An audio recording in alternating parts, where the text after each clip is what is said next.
آج ہم پڑھیں گے اسلام کا معاشرتی نظام، جس کا کورس کوڈ ہے 1909 اور اس کا یونٹ نمبر 2 ہے، جس کا پوائنٹ نمبر 1 ہم پڑھیں گے اسلامی تصور معاشرت۔ سبق شروع کرنے سے پہلے میرے چینل کو سبسکرائب کر دیں، اگر میری ویڈیوز پسند آئے تو اسے لائک بھی کر دیں۔ تو ہم شروع کرتے ہیں کہ انسانیت میں ہمیشہ انفرادی و اجتماعی فلاح کا کام ہوتا رہا ہے، اور اسلام کے اعلان کے وقت بھی کہیں کہیں خیر کی کرنیں موجود تھی، لیکن اجتماعی خیر کا تناسب کم تھا۔ نیز وہ اصول جس پر ایک اچھی اجتماعی استوار ہو سکتی تھی عملاً موجود نہ تھے۔ نتیجہ یہ تھا کہ اجتماعی انتشار کا شکار تھی، لیکن جب رسول اللہ صلی اللہ علیہ وآلہ وسلم نے اعلان نبوت کیا اور ایک مسلم معاشرے کی بنیاد رکھی تو اجتماعیت کا پرانا نقشہ آہستہ آہستہ بدلنے لگا، جس کا عملی مظاہرہ مدینہ منورہ کی اسلامی ریاست کی شکل میں سامنے آیا۔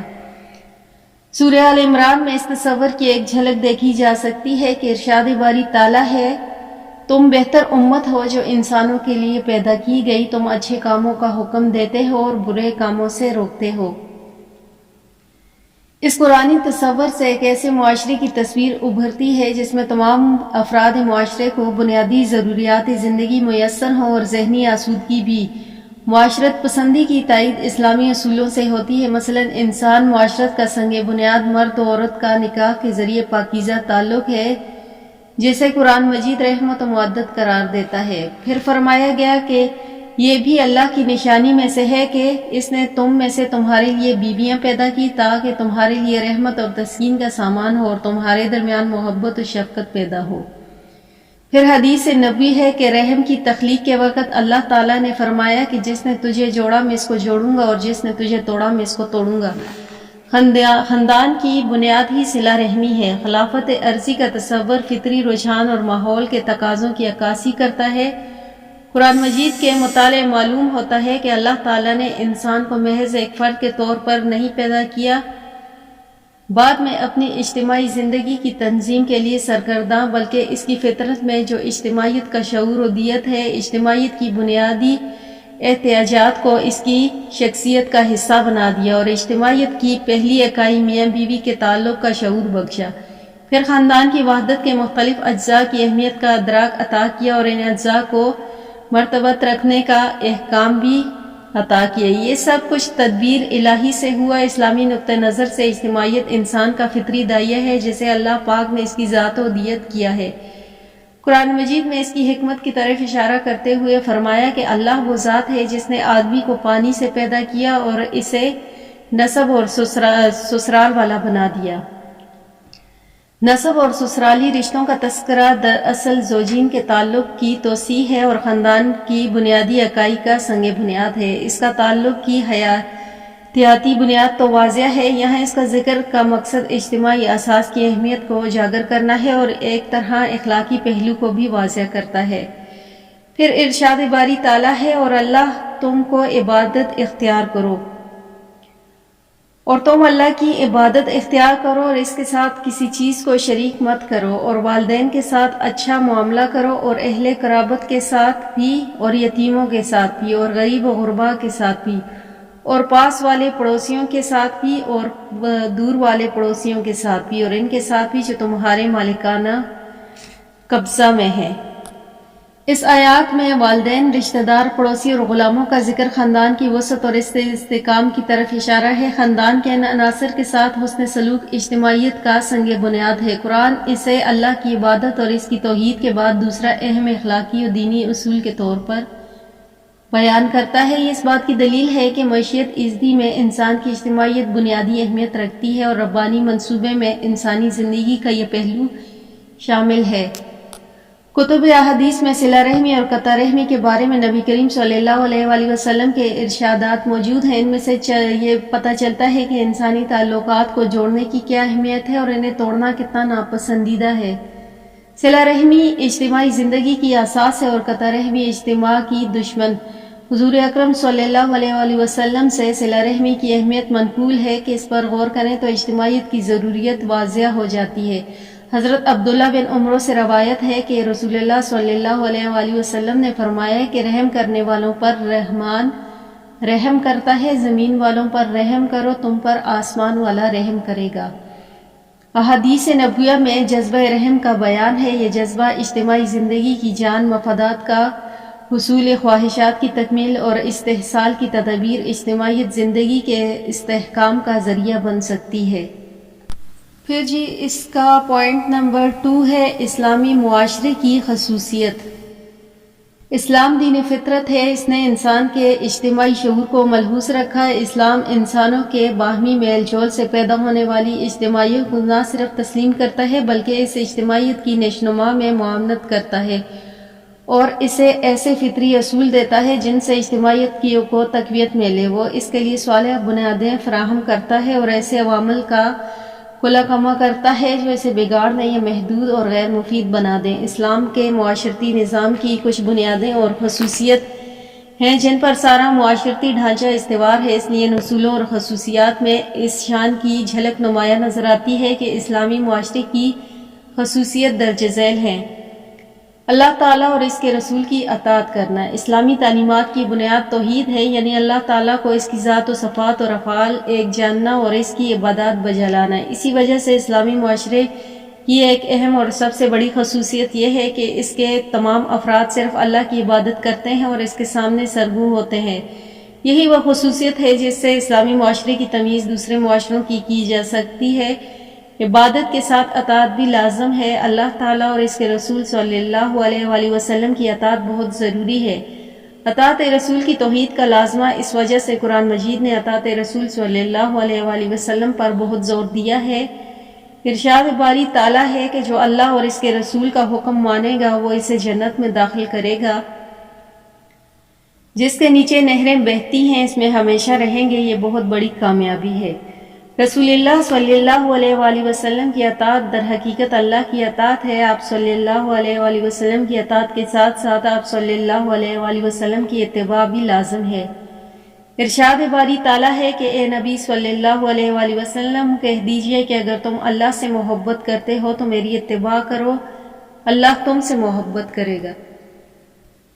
اطاعت فکری ہم آہنگی کو کہتے ہیں، یعنی فکری طور پر کسی کی بات سے اتفاق کرنا اور اسے تسلیم کرنا اطاعت ہے، جبکہ اتباع پیچھے پیچھے چلنے یعنی عملی قدم اٹھانے کو کہتے ہیں۔ ہم جب بھی کوئی بات سنتے ہیں، اگر وہ ہمیں اچھی لگے تو اسے مان لیتے ہیں اور پھر اس پر عمل کرتے ہیں، بس بات ماننا اطاعت ہے، اس پر عمل کرنا اتباع ہے۔ اس لیے پہلے اطاعت کی جاتی ہے پھر اتباع کیا جاتا ہے۔ پھر اس کی اگلی ہیڈنگ ہے وحدت نسل انسانی اور وحدت فکر۔ اسلام وحدت نسل انسانی کا داعی ہے، انسان کی محدود تفریق کا قائل نہیں، ان کے درمیان رنگ، نسل، وطن اور زبان کی بنا پر فضیلت و ذلت کو نہیں مانتا۔ قرآن مجید نے ان اصولوں کو یوں بیان کیا ہے کہ اے لوگو اپنے پروردگار سے ڈرو جس نے تم کو ایک جاندار سے پیدا کیا، اس جاندار سے اس کا جوڑا پیدا کیا اور ان دونوں سے بہت سے مرد اور عورتیں پھیلائیں، اور تم خدا تعالیٰ سے ڈرو جس کے نام سے ایک دوسرے سے سوال کیا کرتے ہو، اور قرابت سے ڈرو۔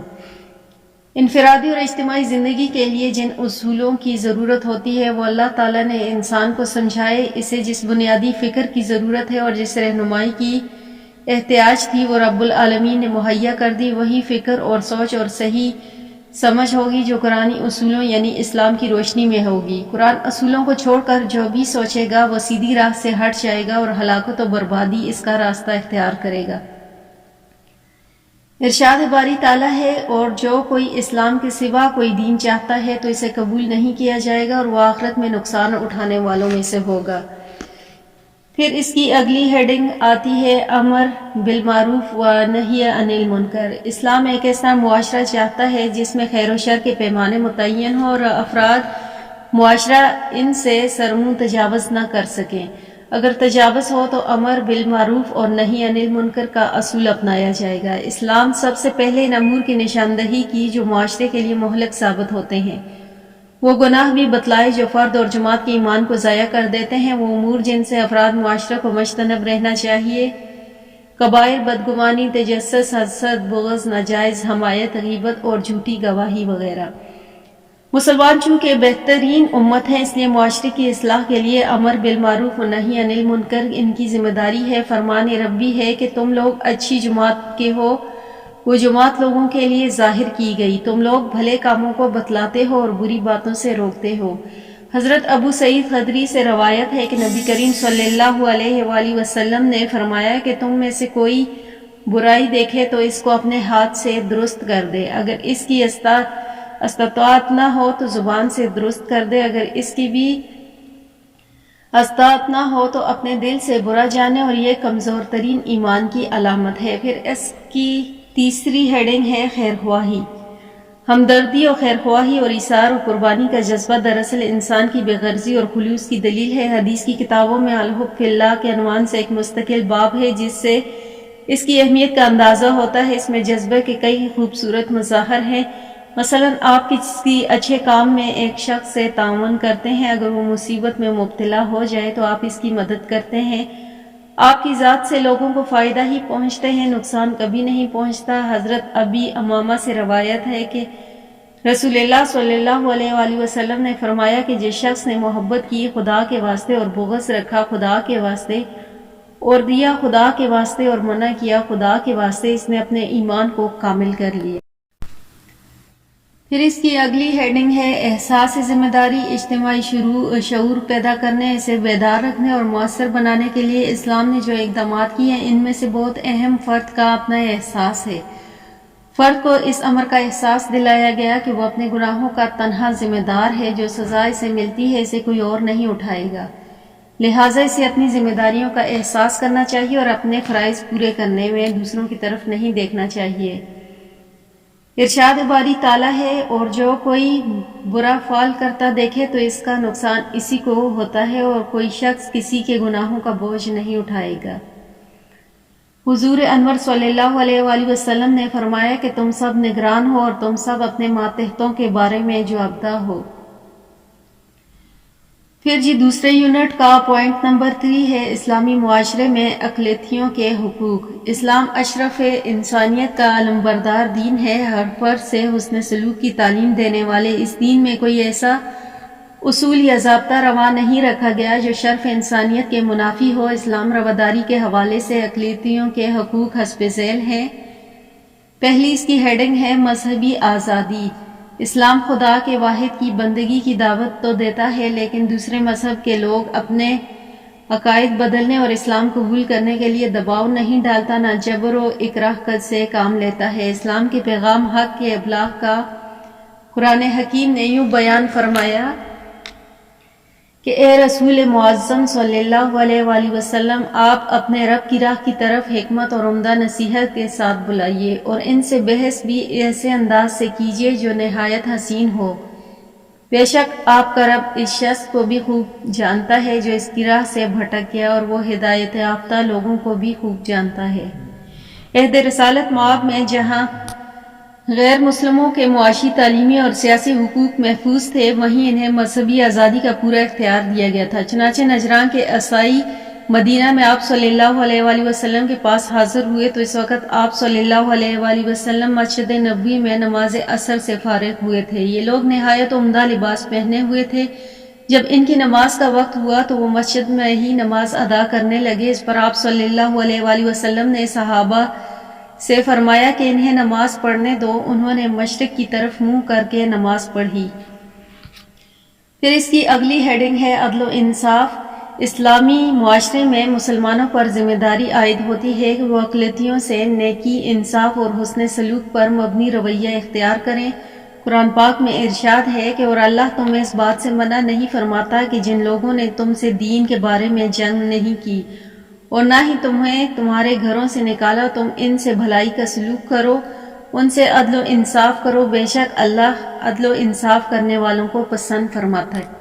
اسلامی معاشرے میں اقلیتوں کی عدل و انصاف کو کتنی زیادہ اہمیت دی گئی، اس کا اندازہ نبی کریم صلی اللہ علیہ وآلہ وسلم کے اس فرمان سے ہوتا ہے کہ خبردار، جب کسی نے کسی پر معاہدے پر ظلم کیا یا اس کے حق غصب کیا یا اس کو اس کی استطاعت سے زیادہ تکلیف دی یا اس کی رضا کے بغیر اس سے کوئی چیز لی تو روز قیامت میں اس کی طرف سے میں جھگڑوں گا۔ پھر اس کی اگلی ہیڈنگ ہے رعایت۔ جب حضور انور صلی اللہ علیہ وآلہ وسلم نے خیبر فتح کیا تو یہود خیبر کی درخواست پر انہیں کاشتکاری کی اجازت عطا فرمائی۔ جب فصل کاٹنے کا وقت آیا تو آپ صلی اللہ علیہ وآلہ وسلم نے حضرت عبداللہ بن رواحہ رضی اللہ تعالیٰ عنہ کو وصولی کے لیے بھیجا۔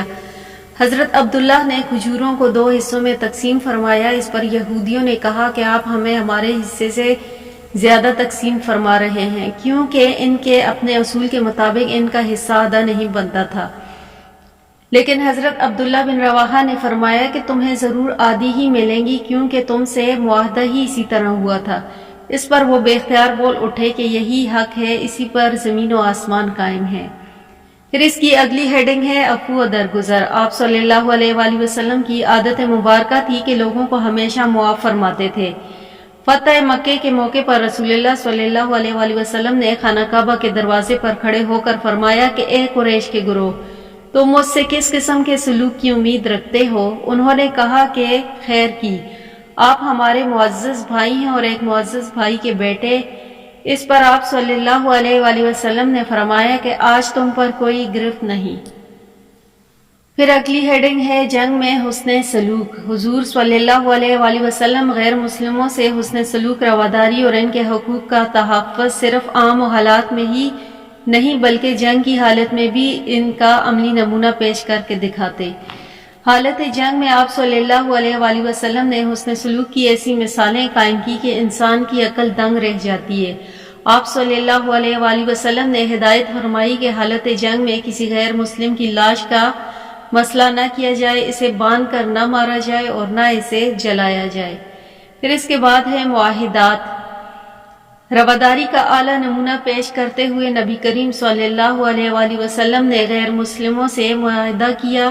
مثال کے طور پر اہل نجران میں امن و سلامتی کا معاہدہ کیا گیا۔ آپ صلی اللہ علیہ وآلہ وسلم کے پاس نجرانی عیسائیوں کا وفد اس لیے نہیں آیا تھا کہ اسلام قبول کرے، بلکہ اس لیے آیا تھا کہ وہ آپ صلی اللہ علیہ وآلہ وسلم سے گفت و شنید کر کے اپنے لیے امان حاصل کر سکیں۔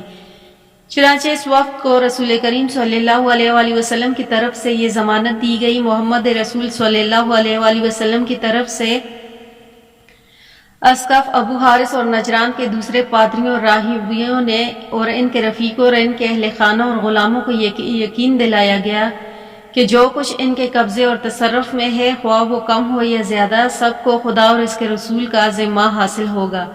کسی راہب یا کاہن کے حق میں یا اختیار یا منصب میں کچھ بدل نہیں جائے گا۔ ان کے موجودہ حالت بغیر کسی تغیر کے خدا اور اس کے رسول کے ذمے میں دائماً باقی رہے گی۔